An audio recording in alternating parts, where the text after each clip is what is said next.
ఇలా కొడితే నీ బైసెప్ ఎప్పుడు గ్రోత్ అవ్వదు. ఓకే, ఫస్ట్ కరెక్ట్ చేద్దాం దీన్ని.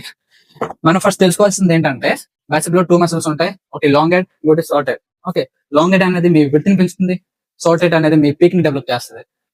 నా ఎప్పుడైనా కొట్టే ముందు ఫస్ట్ మీ సెటప్ సరిగా ఉండాలి. మీరు ఇన్క్లైన్ డంబెల్ కొడుతున్నారంటే బెంచ్ 60 డిగ్రీలో ఉండాలన్నమాట.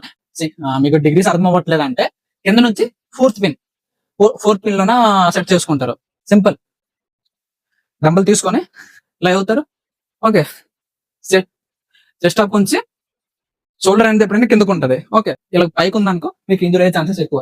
అండ్ నెక్ ని ఎప్పుడైనా సరే ఎక్కువ ఓవర్ గా ముందుకు ఉంచకండి. ఓకే, ఇక్కడ నర్వ్స్ అన్నమాట చాలా సెన్సిటివ్ గా ఉంటాయి. ఇవి పట్టేసాయి అంటే మీకు ఇంకా బెటర్ స్టే.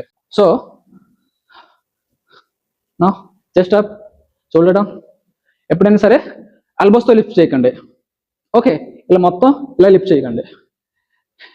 మీ ఎల్బోస్ అనేది కాన్స్టెంట్ గా ఉంటాయి. 4 ఆర్మ్స్ ఉంటాయా, దాంతో మాత్రమే. Okay, and here hold down, hold. మీరు ఇది సింగిల్ హ్యాండ్ కూడా పర్ఫామ్ చేయొచ్చు, డబుల్ హ్యాండ్ కూడా చేయొచ్చు. ఓకే, వీడియో కానీ నచ్చినట్టయితే లైక్ అండ్ షేర్ చేయండి, ఫాలో కూడా కొట్టండి. ఇంకేదైనా మసాల కోసం మీరు తెలుసుకోవాలనుకుంటే కామెంట్ చేయండి.